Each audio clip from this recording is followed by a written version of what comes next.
شيطان مالتي تانا مجمريا زدليا تسفى مساني تسفى مقراص تازدليا مالتي تسفى مقراص زمص زلو خمنتا اي ندحر دايلنا حدا تسفى زخون እግዚአብሔር مخانو زي مفلات او اندما زي ممهار هيوت او هيوتنا بملؤ دما زي مستوعال اين استوعلن زلنا مالتي من كوينا نحناس دق منينا كابينا مصينا እግዚአብሔር زاكل غويتا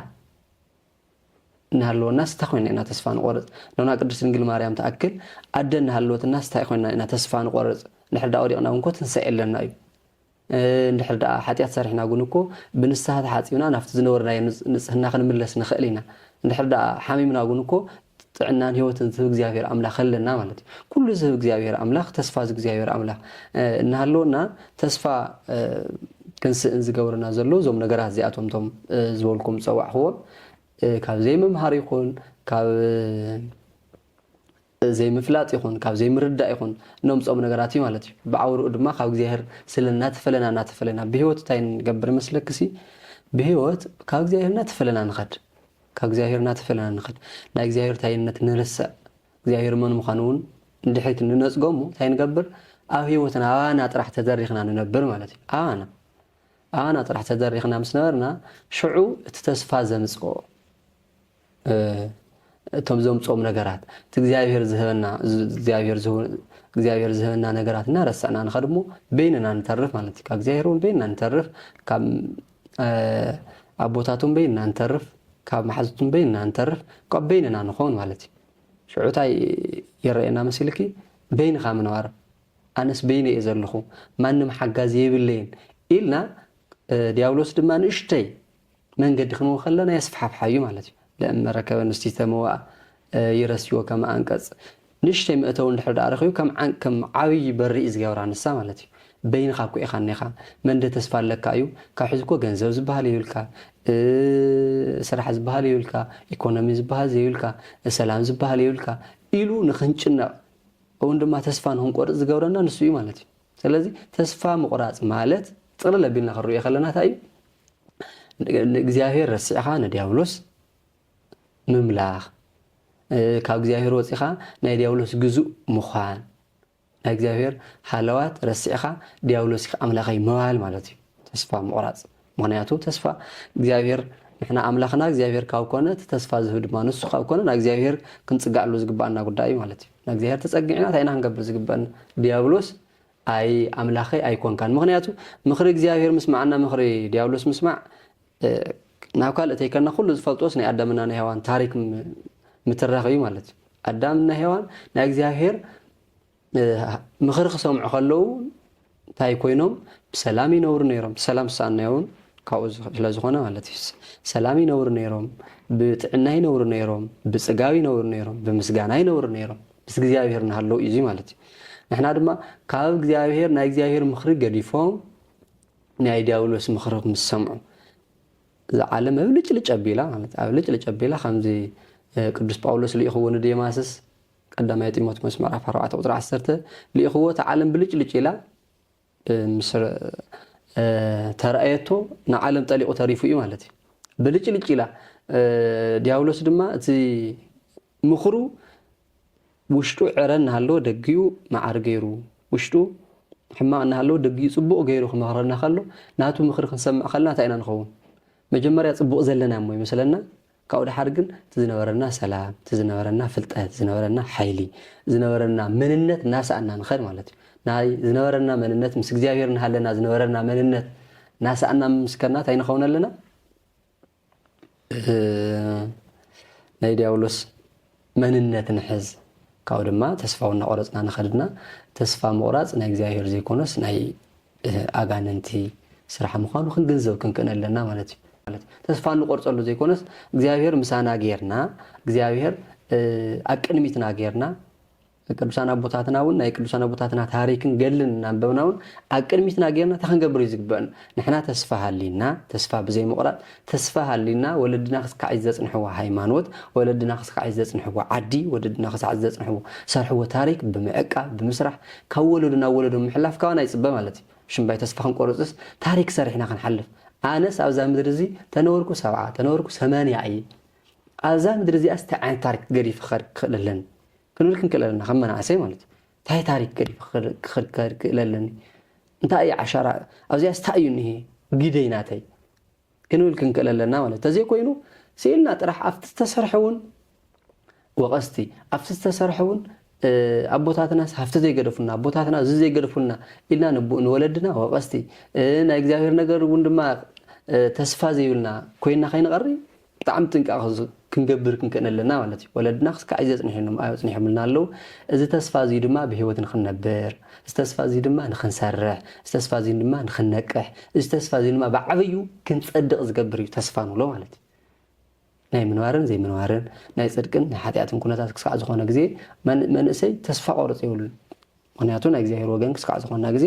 ብዘይ ምንም ተስፋ ምቑራጽ ክንገብር ክንክእለለና ስራሕና ክንሰርሕ ክንክእለለና መንፈሳዊ ይኹን ዓለማዊ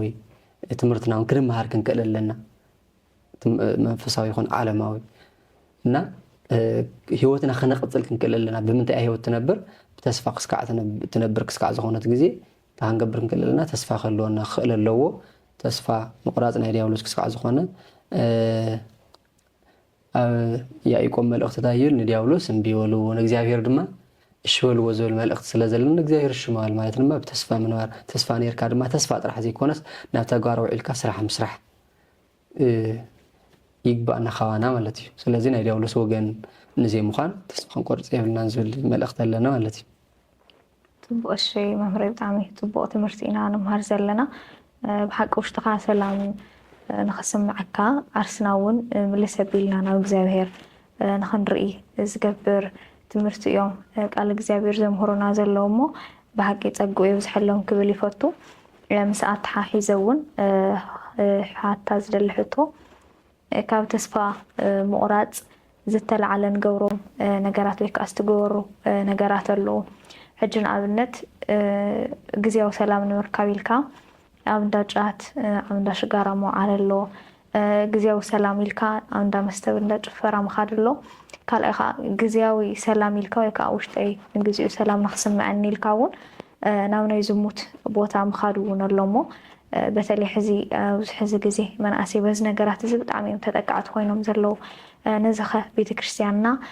ከመይ ጌራ ክትፍውሶም ትኽእል ወይ ከዓ ከመይ ጌራ ካብቲ መንገዲ ንሱ ንኽወፁ ክትሕግዞም ትኽእል እዋ ቤተክርስትያን ኩሉ ግዜ በራ ክፍቲ ኩሉ ግዜ ማለት እዩ እነዚ መጻ ተቀበል እያ እውን ድማ ኣዋጅ እውን ተመሓላልፍ እያ ቀዳማይ ጴጥሮስ ምዕራፍ 5 ቁጥር 8 እንታይ ይብልሲ ዘጨነቕኩም ዘበለ ናባይ ግደፍዎ ዝብለሎ ማለት ዘጨነቕኩም ዘበለሲ ናባይ ግደፍዎ ይብልና ዘጨነቐና ኣብ ህይወት ኮይኑ ብዙሕ ዘጨነቐና ነገራት እንየ ማለት እዩ ገሊኡ ብኢኮኖሚ ጭናቕ ገሊኡ ብህይወት ይጭናቕ ገሊኡ ብትምህርቲ ይጭናቕ ብዝተፈላለዩ ነገራት ንጭናቕ ኢና እቲ ጭንቀት እውን ካብቲ ናይ እግዚአብሔር ምሕረትን እንታይነትን ብምርሳዕ እዩ እቲ ጭንቀት እውን ዝመጽእ ማለት እዩ ማለት ኩሉ ነገርስ ባዕለይ ከም ዝሰርሖ ባዕልና ከም ዝሰርሖ ጌርና ንሪኦሞ ድሓር ኣብ ዓለም ኮይንካ ድማ ኩሉ ይፍጸመልካ ማለት ኣይኮነ ክጎድል ግድን እዩ እና ኣብ ሰኣንካሉ ቁፅሪ ኣብ ዝጎደለካ ቁፅሪ እንታይ ትኸውን ኢኻ ተስፋ ትቆርጽ ወይ ከዓ ትጭነቕ ኢኻ ማለት እዩ እግዚአብሔር ግን ዘጨነቐኩም ዘበለ ኩሉ ንዓይ ግደፉለይ ኣነስ እዚኣ ተጨንቀኒ ኣላ እሞ እግዚአብሔር ኣምላኽ ፍትሐለይ ዘላቐ ዝኾነ ሰላም ሃበኒ ኢልና ክንነብር ዝግባእና ኣብኡ ናይ ጭንቀት መፍትሒ ኢሎም ኣልዒልናዮ ነርና ናይ ጭንቀት መፍትሒ ኢሎም እንታይ ይገብሩ መስለኪ ገለገሊኦም ሽጋራ ጫት ዝሙት ካልኦት ይኸዱ እዮም ማለት እዩ እዚኦም ተሪእናዮም ግን ከም መፍትሒኦም ተሪእናዮም ንግዚኡ ኣብ ስኽራን ሃሊናስ ከምዚ ጭንቀትና ዝለቐቐና ንመስል ኢና ማለት እዩ ጭንቀትና ዝለቐቐና ንመስል ኢና በተለይ ከምዚኦም ወልፍታት ክንኣቱ ከለና ድማ ክልተ ነገር ኢና ንጉዳእ ማለት እዩ ጠቕለብ ኢና ክንሪኦ ከለናስ ክልተ ነገር ኢና ንጉዳእ እንታይ ንጉዳእ ተይልክኒ ብስጋጉን ንጉዳእ ኢና مغنياتو تسفى زي الناس إنا والفنياتات كوينا أو زخنا يوديقنا نركب أو زخنا يو تدورينا نركب سجانا مالتي كابنا وسنا وندما بقولك نتقدعتنا نخون مالتي زي بتلي ناي سو كاب عركو هيوتك مهارك خلالو توم كنا ولفي زخدو زلوس بمنتا يمنا ولف زاتو زلو نا جنقتهم بتخكل جنقت يرحق ديوس يمصيو تايو كاغزير نارحقنا بزخنا قطري جنقت زمصنبر እና እግዚአብሔርና ቀረብና ብዝኸና ቁጥሪ ታይልና ኢና ሰላማዊ አምላኽ ስለዝኾነ ዕረፍቲ ዝህብ አምላኽ ስለዝኾነ ናኡ ክትቀርብ ናቀረብካ ብዝኸድካ ቁጥሪ ዓለም ዝኾነ ይኹን እስኻ ኩሉ ግዜ ሰላማዊ ኢኻ ማለት እዩ ኩሉ ግዜ ሰላማዊ ንኾንካ ትኸይድ ብሰላማዊ ዓይነት ኑሮ ትነብር ውሽጥኻ ሰላም እንድሕር ሃልይካ ድማ እግዚአብሔር ምሳኻ እንድሕር ሃልዩ ውሽጥኻ ሰላም ስለዘሎ ኩሉ ግዜ ብሰላም ኢኻ ትነብር ማለት እዩ ታይ ኮይና ኢና ንጭነቕ እንድሕር ኢልና ካብ እግዚአብሔር ፈቃቕ እናበልና ሓጢአት እናበዝሐና ዲያብሎስ ወንድማ እናተጻዓነና ኸድከሉ ናጨነቀ ወንድማ ክንጭነቕ ከለና ድማ ሙዚያ እንደግበር ናወስኸና ሓጢአት ናወስኸና ክንከይድ ዝገብር ማለት እዩ ናወስኸና ክንከድ እንተለና ድሕሪኡ ናብ ተወልፍ ንኸይድ ናብ ዝሙት ክኾን ይኽእል ናብ ሽጋራ ክኾን ይኽእል ናብ ካልእ ክኾን ይኽእል ማለት እዩ ጠጠው ኢልና ተሓሲብና ግን توم ጭንቀታ توم ናአቶም ዘላቀ መፍትሕ ብስሩም ካብ መጀመሪያው መፍትሕ ይኮን ካው ድማ ዘላቀ መፍትሕ ይኮን ማለት እዩ ና ዘላቀ መፍትሕ ክኸውን ዝኽእል ዘጨነቀኩም ዘበለ ሁሉ ንዓይ ግደፉለይ ጭንቀትና ሓሳብና ድሌትና ኣለውና እታይና ክንገብር ዝግባእ ከመናሰይ መጀመሪያ ጭንቀትና ንእግዚአብሔር كنهب يقبع ጭንቀትና ንእግዚአብሔር ክንህብ ይግባእ ክንከልና እግዚአብሔር ከምታይና ንረኹ በኸመይና ንረኹ ክንብል ከለና ድማ ሜስና ንመናእሰይ ሓደ ክርስቲያናዊ ዝኾነ መሓዛ ክህልወና ክእለሎ ማለት እዩ ክርስቲያናዊ ዝኾነ መሓዛ ናብ ጽቡቕ ዝመልስ ዘረጋግዕ ክንጭነቕ ከለና ድማ ምስጢርና ክዕቅብ ዝኽእል ክሕሉ ዝኽእል ሓልዩን ድማ ናብ ጽቡቕ ክመርሕና ዝኽእል መሓዛ ክህልወና ክእለሎ ማለት እዩ كل زجنقنا زبله كل تخنقوره كللنا كنواقع خنكللنا مالتي سواقع انا تي اخبر تي محزانه زي اكو خم ايكونتن سخرانكو مفتاح يكونن زموتكو مفتاح يكونن كاو ጭንቀት كحاتيات يخاتوس خزلخا بمال يزرغاغع محزا كلونا خللو مالتي كل غزي وشتنا نواقعو مالتي وزحتو غزي بطعم تغدات زخونو كما يمسلكي بينهم زي زارو شجروم نسوي يزارون أيو قعوان منهم كله يدلين مالتي كم زخون ساعات بتله تعمل يقول ناتقود يوم زخدو مالتي زياتو ناتقود يخدمه دحر عاو زي تملسلو زي تخل درجة وانتوصح له هلو مالتي إننا بدن بي زملس محازا كريستيانا وزخونه محازا كرجاج زخل محازي قبعنا أي مالتي كالاي وندما ميسنا زجنقنا زبلخ وندما ابات نسانا خنزارو خنكللنا مالتي ابات نسانا دما زين حاتيات مسرح كم كريستيان تاي نبالسي حاتيات كسرحو زي حفروس كنستو يحفرو ويكات سرحو ونخزارو ويحفرو يقولون أن حاتيات كسرح زي حفر ناس كنسا خنحفر كنكل يلنا مالتي مغنياتو نمتاي مسلكي مفتح يسو تچنقاتنا منم زيد نسحس تزنبره خم زي نبره يعتكبر مالتي مدمسس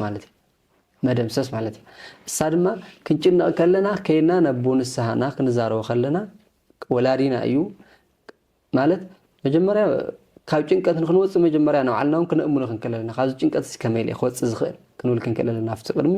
አባተንሳ ናፍቲ ማሓዛ ቅድሚ መኻና ካብዚ ጭንቀት እዚ ክወጽ ክኽእል ኣለኒ ካብዚ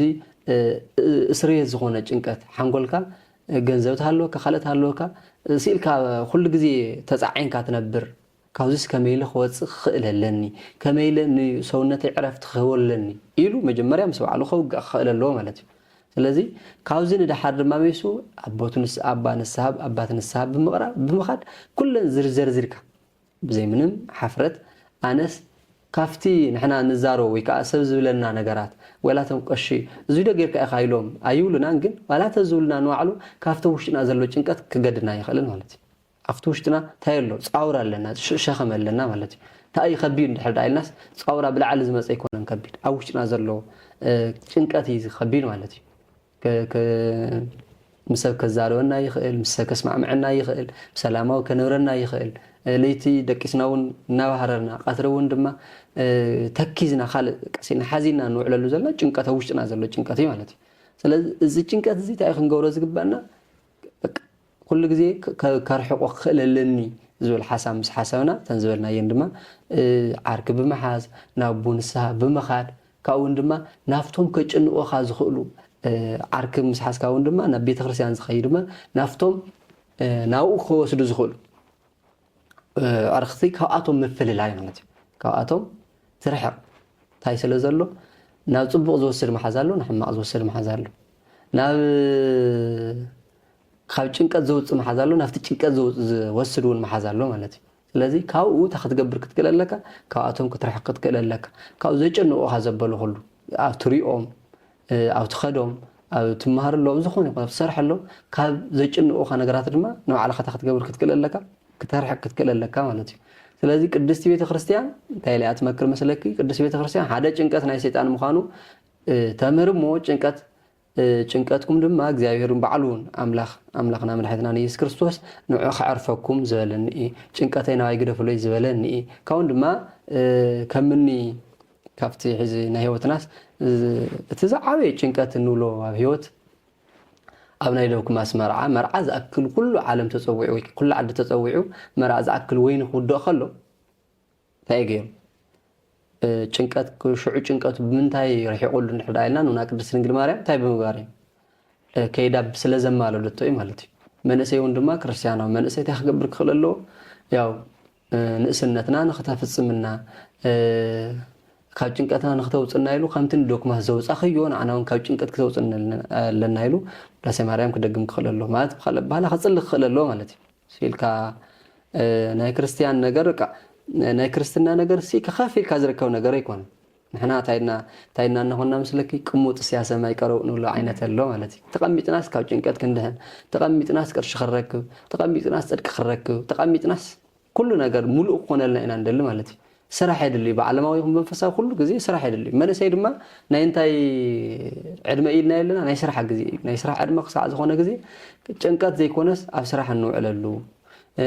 ብኩሉ ሙሉእ ንኾነሉ ክሳዕ ዝኾነ ግዜ ቅዱስ ቤተክርስትያንና ኩሉ ግዜ ካብ ጭንቀት ርሓቑ ጸልዩ ጾሙ ካብኡን ድማ ንስሓ ምሳቦ ኣዋግዑ ካብኡን ንባዕልኹም ድማ መሓዝት ኮይንኩም እንታይ ኮኑ ትብለና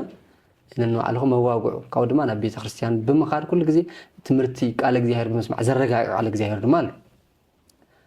እንታይ የጋጥም መስለኪ ኩሉ ግዜ ናብ ቤት ጉባኤ ወይ ከዓ ናብ መንፈሳዊ ጉባኤ ክንከድ ከለና ቃል እግዚአብሔር ክንሰምዕ ከለና እንታይ ይገብር የረጋግዕ ማለት እዩ ናተረጋግዕና ኢና ንመጽእ ማለት እዩ ስለዚ ቃል እግዚአብሔር ክሰምዕ ክእል ኣለዎ እዞም ነገራት እዚኦም ድሕር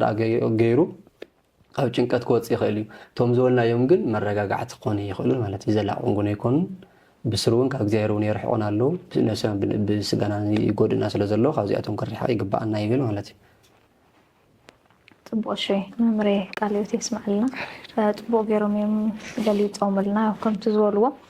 ብወልፊ ዝተኸተተ እዚ ማለት ናብ ወልፊ ዝተፀመደ ሰብ እንድሕር ኮይኑ ኣብ ናይ ከቢድ ህይወት ከም ዝወድቕ እዮም ኣብራህርዮምልና ዘለዉ እሞ ካልኣይ ከዓ እቲ መንእሰይ እውን ናይ ስራሕ ሰብ ክኸውን ከም ዘለዎ ኣብ ስራሕ ክውዕል ከም ዘለዎ ኣብ ስራሕ ተውዒልካ ካብ ጭንቀት ካብ ኩሉ ነገር ትርሕቕ ኢኻ ሕዚ እንታይ ሸጊሩ እኒአ ስራሕ ክሰርሕ ይደሊ መንፈሳዊ ህይወት እውን ክነብር ይደሊ ሕጂ በርግጥ እዎ ትኽክል እዩ ኣብዚ ናይ ሕዚ ናይ መንእሰይነት ግዜ ከይሰራሕካ ኣብ ናይ ቀፃሊ ዘሎ ዕድመ ክሰርሕ እየ ማለት ብጣዕሚ ከቢድ እዩ ስለዚ መንፈሳዊ ህይወቱን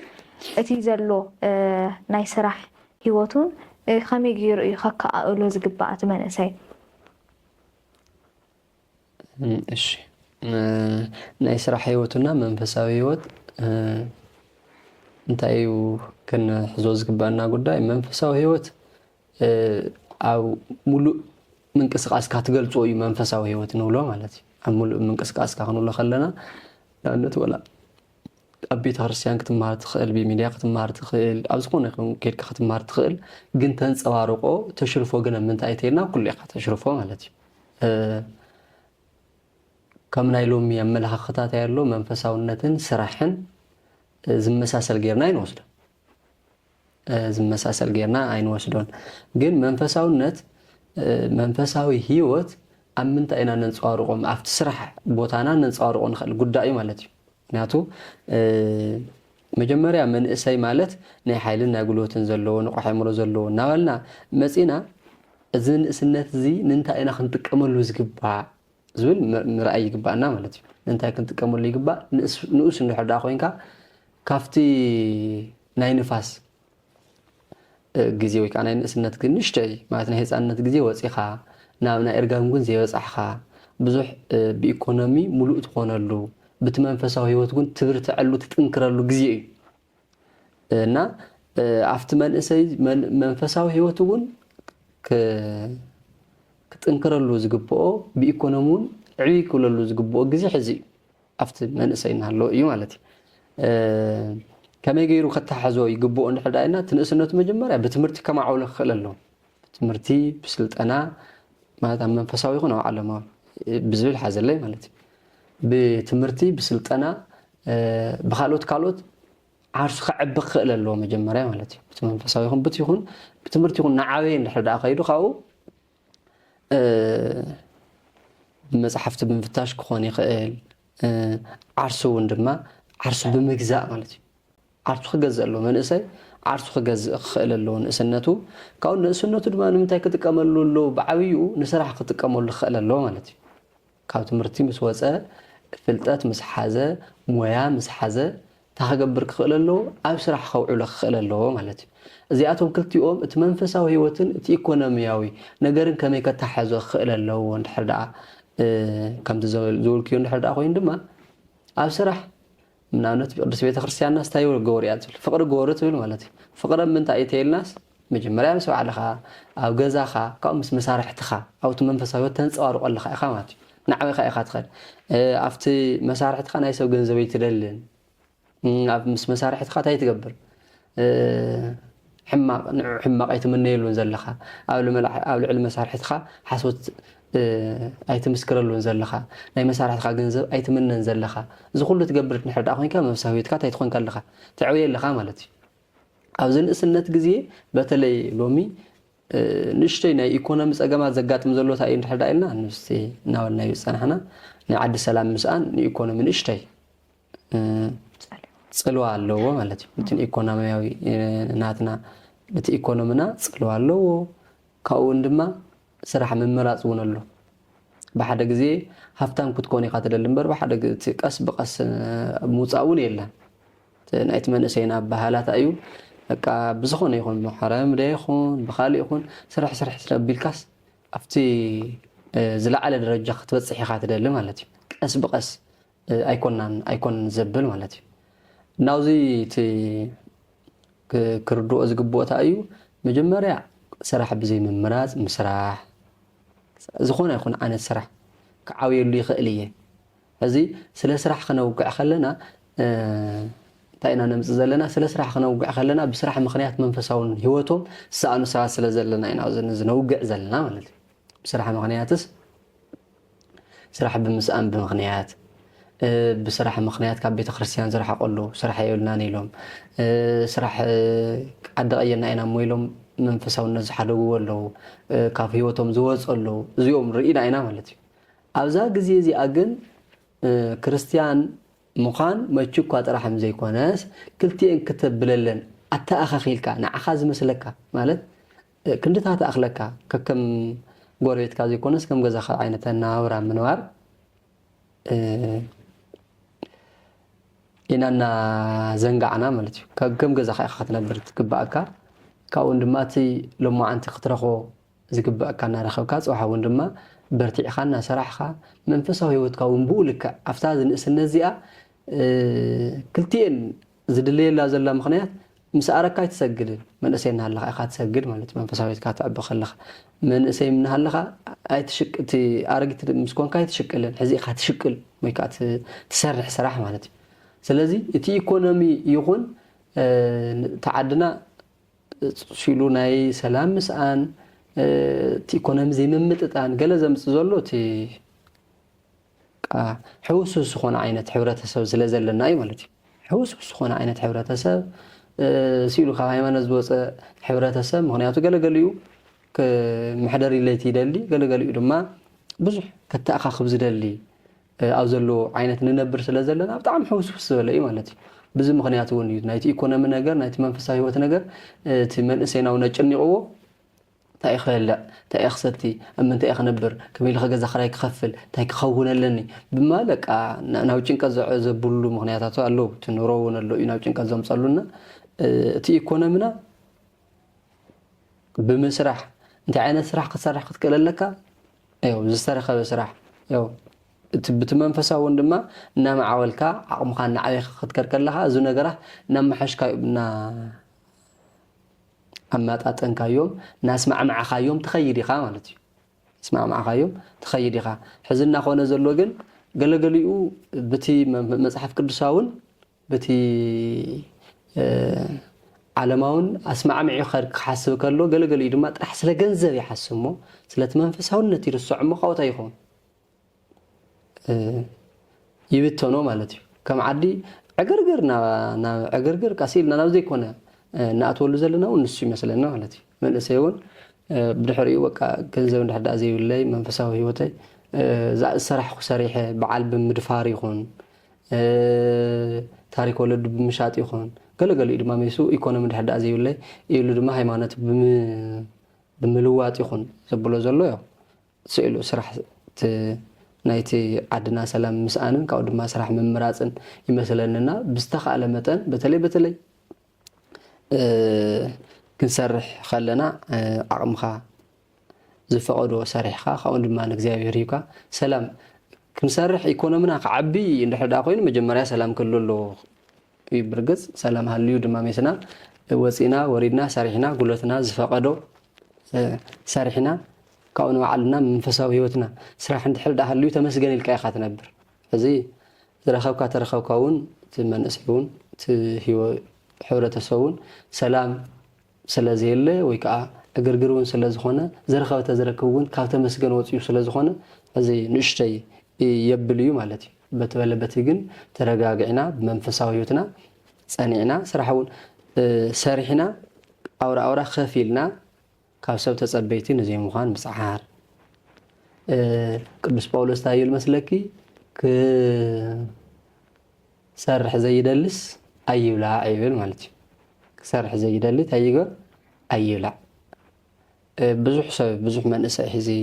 ካዋናስ ሓዋላ ዝፅበኻ ካልእ እምበር ንሱ ክሰርሕ ዘይደሊ ሰብ መንእሰይ ብጣዕሚ ብዙሕ እዩ ማለት መጽሓፍ ቅዱሳዊ ከም ቤተ ክርስቲያን እንታይ ዝመስሎ እውን ኣሎ ገለገሊኡ ኣመለኻኽታና ድማ ቤተ ክርስቲያን ስሩሕ ዘይትብል ቤተ ክርስቲያን ስራሕ ዘይተበረታትዕ ዝመስሎ እውን ኣሎ እንዲያም ጎይታ 6 መዓልቲ ሰሪሑ 7 መዓልቲ ዓሪፉ ዓረፍቲ ናይ ባዕላ ግዜ ኣለዋ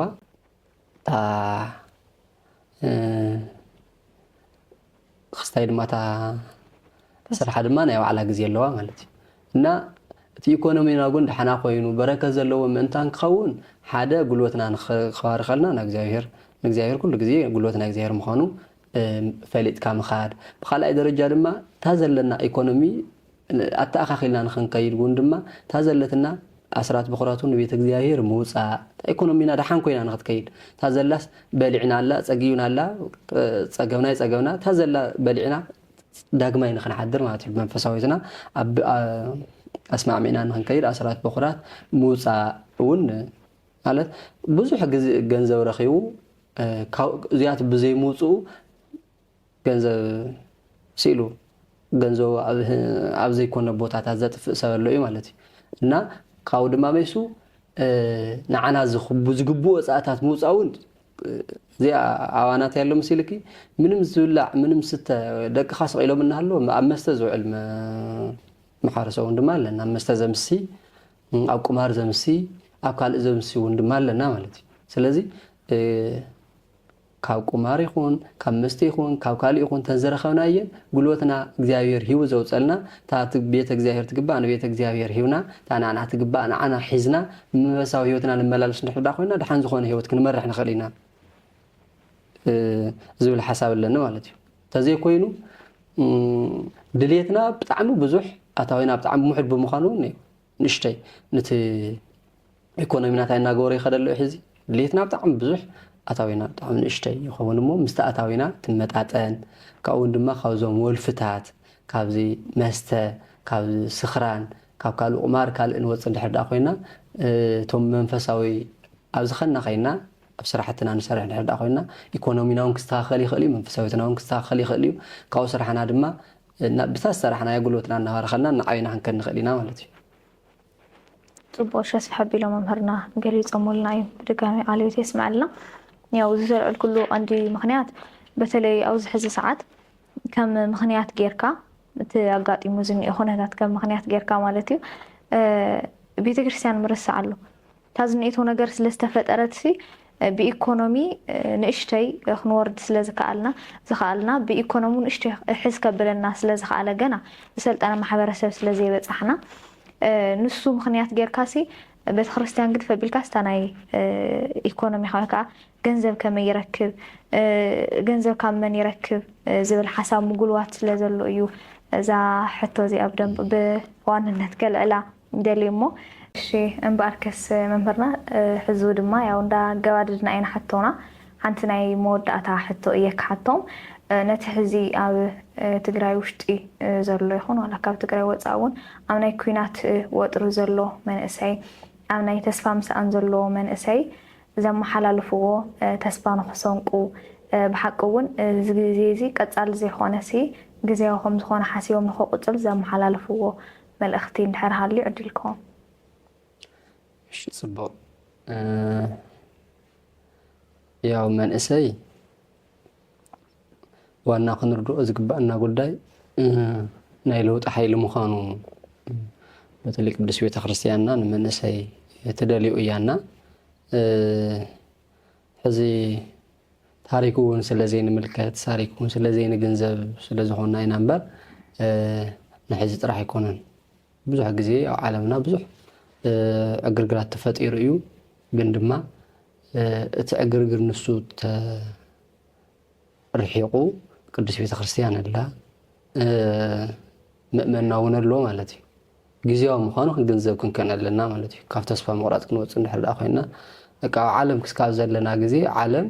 እንታይ ኢልና ነርና ዓለም ተወኩም ሰላም ግዜያዊ እዩ ኢና ነርና ሓቀይ ዓለም ተወና ሰላም ግዜያዊ ክስካዕ ዝኾነ ግዜ ናብቲ ዘላቐ ሰላም ዘለዎ ቤተ እግዚአብሔር ክንመፅእ ክንክእል ኣለና ማለት እዩ ዓለም ዝሓለፈ ግዜያት ሰላም ነይሩ ሕዚ ድማ ዕግርግር ኣሎ ተለዋዋጣይ ክስካዕ ዝኾነ ግዜ ፀኒሑ እውን ድማ ሰላም ክኸውን እዩ ረሃዋ ክኸውን እዩ ብምባል ተስፋ ክንገብር ክንክእል ኣለና ማለት እዩ ስኢልና ተስፋ ቆሪፅና ካልእ ወፂና ምኻድ ዘይኮነስ ናብ ቤተ ክርስቲያንና ብምፅጋዕ ታሪክ ኣቦታትና ብምሓዝ ሃይማኖት ኣቦታትና ብምሓዝ እንቕፅለሉ ፃዕራማት በተለይ ክንኮን ኣለና መናእሰይ ማለት እዩ ፃዕራማት ዘይንኸውን እንድሕር ዳ ኮይና ስኢልና ተፀበይቲ ስኢልና ራእይቲ ኣማዕደውቲ ዘይኮናስ ከምቲ ወለድና ታሪክ ዝሰርሕዎ ታሪክ ክንሰርሕ ክንክእል ኣለና ታሪክ ንኸይንሰርሕ ዝገበረና ዘሎ ሰላም ምስኣን ዓድና ስኢሉ ዕግርግር ምዃን ካልእ ምዃን ድማ ክሓልፍ እዩ ብምባል ክንኣምን ክንክእል ኣለና ክሓልፍ እዩ ጥራሕ ዘይኮነስ እዚ ንክሓልፍ እውን ናትና ዓሻራ ወይ ከዓ ናትና ግደታይ ክኸውን ክኽእል ኣለዎ ናብ ቤተ እግዚኣብሔር መፂና ምስ ወለድና ምስ ህፃውንቲ ይኹን ምስ ዓበይቲ ይኹን ክንገብር ክንፅሊ ክንክእል ኣለና ካብኡውን ድማ ናትና ግደ እውን ድማ ካብቲ ናይቲ ዕግርግር ዘምፅኡ ነገራት ኣብ ማሕበራዊ ሚድያ ክንጥቀም እኳ ከለና ባዕልና ስታ ክንገብር ክንክእል ኣለና ነቲ ሰላም ዘጓሃሩ ነገራት ንብልና መናእሰይ መብዛሕትኡ መንእሰይ እዩ ነቲ ሰላም ንኸይህሉ ንዕግርግር ዘጓሃሩ ነገራት ካብኡ እውን ክንርሕቕ ክንክእል ኣለና ማለት እዩ ስኢልና ጥራሕ ሰላም ዘይትመፅእ ሰላም ዘይ ሓደ ግዜ መናእሰይ እንታይ ንሰምዕ መስለክስ معزي سلام زخون لنا مو كم دليتنا خنشفر معزي سلام زخون لنا مو كم دليتنا خنزلل معزي سلام زخون لنا مو ولا لا مالتي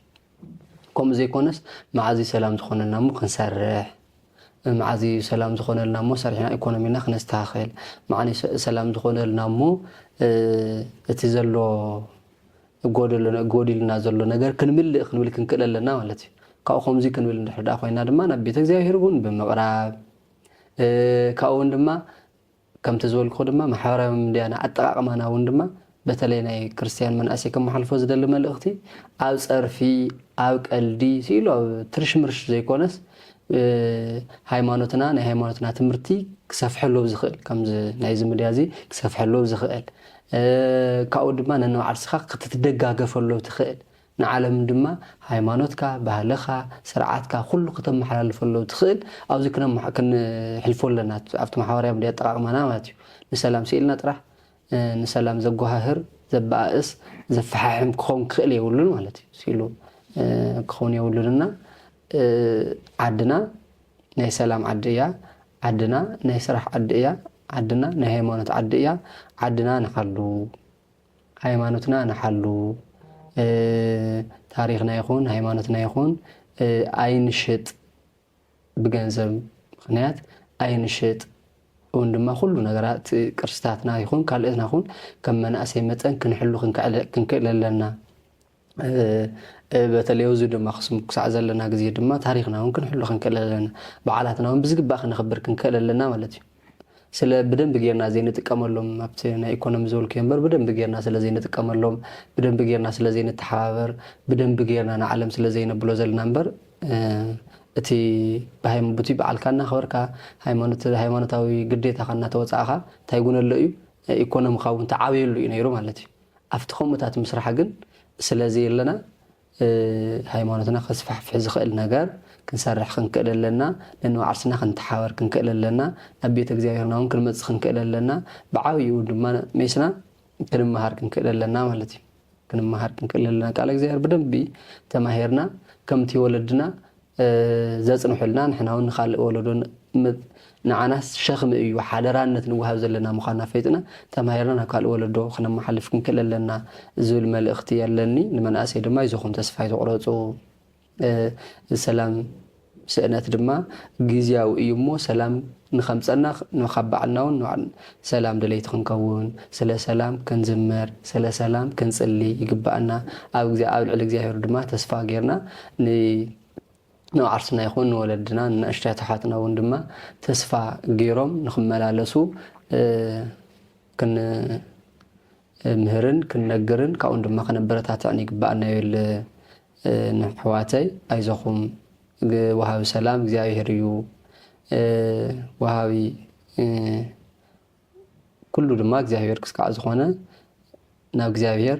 ኩልና ኩል ነገርና ናብ እግዚአብሔር ንገር ከሊፈቱ ማለት እዩ እሺ መምህርና ቃልዎት ይስማዓልና እሺ እንባርከስ መምህረይ ኣብዚ ወዲእለኹ ሕቶታተይ ክቡራትን ፍትዋትን ተኸታተልትና ድማ ያው ምስ መምህርና ዝነበረና ጻንሒት ብንጹር ከም ዝተረዳእናዮ ኣብዚ ናይ ሕዚ ናይ ሰላም ማለት ናይ ሰላም ሃዋህው ሰኣናሉ ኣብ ናይ ኩናት ዓውዲ ኮይኑ ዝተንጸላልውሉ ግዜ ኢና ዘለናሞ ኣብዚ ግዜ ዝኾይና ከዓ ተስፋ ክንቆርጽ ከም ዘይብልና ሰላም ብሓቂ ካብ እግዚአብሔር እዩ ሰላም ዝምንጭ ካብ ውሽጥና እዩ ካብ ውሽጥና ዝምንጭ ሰላም ከኣበ እዩ እንድሕር ኢልና ከዓ ኣብ እግዚአብሔር እሞ ናብ እግዚአብሔር ቤት ክንመላለስ ከም ዘለና ብሰፊሑ ኣምሂሮሙና እዮም ካብኡ እዚ ኩነታት እዚ እውን ምክንያት ገይሩ ብዙሕ ተስፋ ዝቆርጽ መንእሰይ ስደት ዝመርጽ መንእሰይ ካብኡ ሓሊፉ እውን ዓርሱ ምጥፋእ ዝመርጽ መንእሰይ እዩ ኣጋጢሙ ዘሎ እሞ እዚ ነገር እዚ እውን ብመምህርና ስፍሕ ኣቢሎም ኣምሂሮሙና እዮም ብዙሕ ከም ዝተምሃርኩም በዓል ሙሉእ ተስፋ እየ ብሓቂ ብጣዕሚ ደስ በሃሊ ትምህርቲ እዩ ነይሩ ንሳኹም ዝጸናሕኹ ሚልዮን እየ ብቐጻሊ ሰሙን ብካልእ መደብ እስከ ንራኸብ ሰላም ቅንያት አይቴ ብየራ ለጥበብ